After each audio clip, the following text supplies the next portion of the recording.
అందరికీ నమస్కారం అండి. సుందర కుకింగ్ ఛానల్కు సుస్వాగతం. ప్రకృతి ఆహారమే ఔషధం. ఈరోజు బూడిద గుమ్మడికాయలు సంవత్సరం అంతా నిల్వ ఉండేలాగా సూర్యభగవాన్ని ఈ విధంగా మనం ఎలా దాచిపెట్టుకోవాలో చూపిస్తున్నానండి. అయితే ఈ బూడిద గుమ్మడికాయలు తినడం వల్ల చాలా ఆరోగ్యం వస్తుందండి. జ్ఞాపక శక్తి బాగా పెరుగుతుంది. ఇది జ్యూస్ చేసుకుని తాగితే అన్ని రకాలుగాను ఆరోగ్యంగా ఉంటారండి. అలాగే మనము ఎక్కువ దానం చేస్తూ ఉంటామండి. అందుకే పండితులు, పురోహితులు అందరూ తెలివితేటలుగా బాగా చదువుకుని అన్ని రకాల మంత్రాలని చక్కగా బాగా చెప్పగలుగుతారు. ఈ గుమ్మడికాయ తినడం చాలా మంచిది అని చెప్తారు. కాబట్టి గుమ్మడికాయని మనం కూరల్లోనూ, పులుసుల్లోనూ, పప్పుచారుల్లోనూ వేసుకోవచ్చు.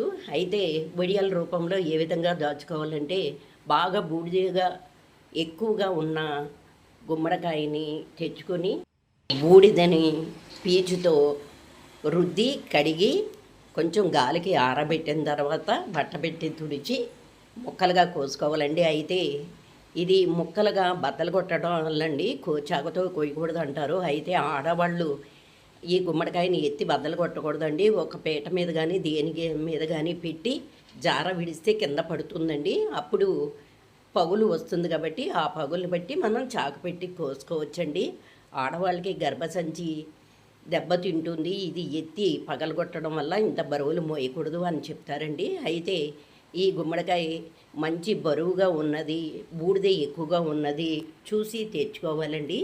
వీటిని చిన్న ముక్కలుగా కోసి సన్నగా ముక్కలు తరగాలండి. ఎంత సన్నగా ముక్కలు తరిగితే అంత వడియాలకి చాలా బాగా విచ్చుకొని బాగా వస్తాయండి. లావుగా కోసేస్తే వడియం కూడా పెద్దగా వస్తుందండి. కాబట్టి తినడానికి బాగుండవు. కాబట్టి సాధ్యమైనంత వరకు సన్నగా ముక్కను తరుక్కోవాలండి.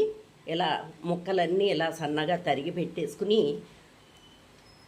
ఒక చెక్కపీట మీద పెట్టుకోవాలండి. పెట్టుకొని మెల్లగా సన్నగా మనకు కావలసిన సైజులో సన్నగా ఈ విధంగా తరుక్కోవాలి.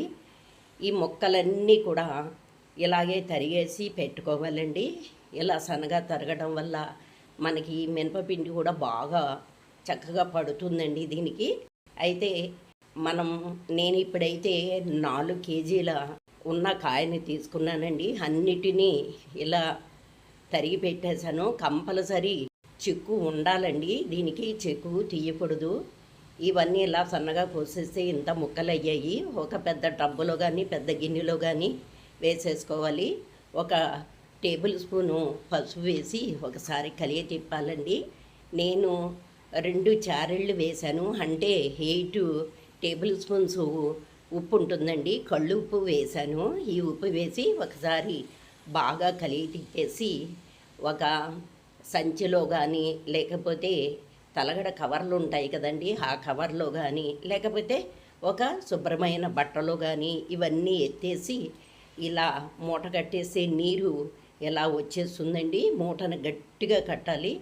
ఇంకా ఏమన్నా నీరు ఉంటే గట్టిగా పిండేసి ఒక గిన్నెలోకి తీసేసి నేనైతే ఏం చేస్తానంటే ఒక స్టాండు లాంటిది కానీ జల్లెడ లాంటిది కానీ పెడతానండి. పెట్టి దానిపైన మళ్ళా ఈ గుమ్మడికాయ ముక్కలు వేసిన బస్తాను పెట్టేసి పెద్ద బరువు పెట్టాలండి. లేకపోతే ఇలా రోళ్ళు లేకపోతే మంచినీళ్ళు టిన్ ఉంటుంది కదండి, ఆ టిన్ అయినా కానీ ఎక్కువ బరువు పెడితే నీరంతా వాడిపోతుందండి.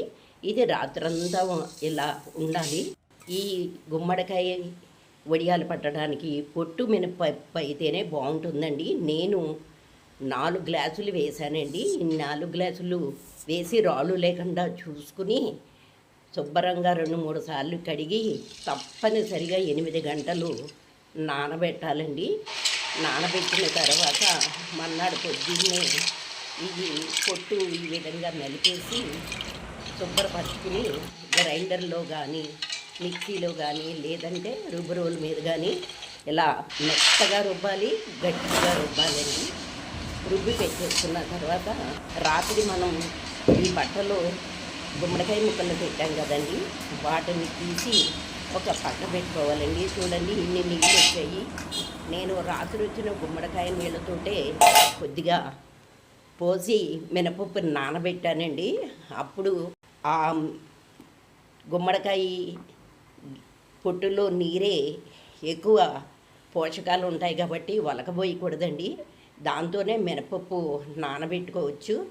ఆ విధంగా నేను నానబెట్టానండి.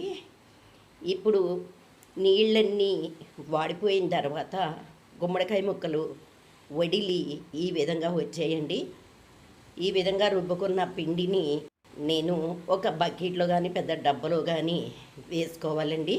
వేసుకుని మొత్తం అంతా ఒకసారి కలిగి తిప్పేయాలి. అదేవిధంగా సగ్గుబియ్యం కావాలంటే వేసుకోవచ్చండి. నేను కొంచెం వేసాను.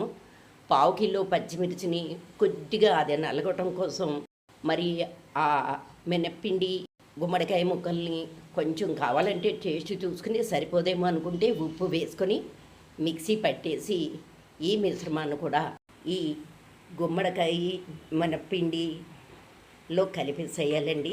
అయితే జీలకర్ర వేయకూడదండి. కావాలంటే వేసుకోండి, కాకపోతే తొందరగా పురుగు పట్టేస్తుంది. నేను 1 టేబుల్ స్పూన్ ఇంగి వేసానండి. అదేవిధంగా ఇది ఈ వడియాలు పట్టేటప్పుడు కంపల్సరిగా వినాయకుడిని గౌరమ్మని చేసి పెట్టి పసుపు కుంకుమ పెట్టి అక్షింతలు పువ్వులు కొంచెం బెల్లమో పటికి బెల్లమో నైవేద్యంగా పెట్టి నమస్కారం చేసుకుని ఎప్పుడు ఈ వడియాలు పట్టాలి అంటారండి. అయితే నేను సగ్గు బియ్యాన్ని కొంచెం మిక్సీ పట్టి కొంచెం అలాగే వేసి ఈ మినపిండిలో కలిపానండి. కలిపేసిన తర్వాత పట్టాను. మీరు కావాలంటే వేసుకోండి, లేకపోతే స్కిప్ చేయండి. ఈ గౌరమ్మని పెట్టిన తర్వాత చుట్టూరు ఈ విధంగా వడియాలు పెట్టుకోవచ్చండి. నేనైతే ప్లేట్ మీద బట్ట వేసేసి ఆ బట్టను కంపల్సరీ తడపాలండి. తడిపి పెట్టి వేశాను. నాకు వీలు ఈ విధంగా ఉంటుందండి. ఎందుకంటే రాత్రులు కిందకి తెచ్చేసుకోవడానికి వీలుగా ఉంటుంది. తర్వాత పొద్దున్నే ఎండలో పెట్టుకోవచ్చండి. ఇలా ఎన్ని ప్లేట్లు అయినా పెట్టుకోవచ్చు, లేకపోతే మంచం మీద బట్ట వేసేసి ఆ బట్ట మీద ఈ విధంగా వడియాలన్నీ పెట్టేసుకోవచ్చండి. పొద్దున్నే పట్టేస్తే రెండో రోజు వడియాన్ని తిరగతిప్పి ఎండలో పెట్టుకోవచ్చండి. మూడో రోజు కూడా బాగా ఎండలో పెట్టిన తర్వాత వేయించుకోవడానికి సంసిద్ధమవుతాయండి. 3 రోజులకే బాగా ఎండిపోయండి. ఒక బాండి పెట్టి నూనె కొంచెం ఎక్కువే వేసుకోండి. వడియాలకు మునిగేంతవరకు వేసి మీడియం ఫ్లేమ్లోనే పెట్టి చక్కగా దోరగా వేపుకోవాలండి. ఇవి పప్పు చారులోకి పులుసుల్లోకి అలాగే ఉత్తన్నంలో కూడా ఈ వడియాన్ని నలుపుని తినేయొచ్చండి. ప్లేట్లోకి తీసుకుని సర్వ్ చేసుకోవడమేనండి. చూడండి సగ్గుబియ్యం చక్కగా వేగి ఎంత బాగానో కనిపిస్తున్నాయండి. చూడండి నలిపితే ఎంత బాగా శబ్దం వస్తుందో, కాబట్టి బాగా వేగినాయి అని అర్థము. నచ్చితే లైక్ చేయండి, సబ్స్క్రైబ్ చేయండి. సర్వేజన సుఖినో భవంతు.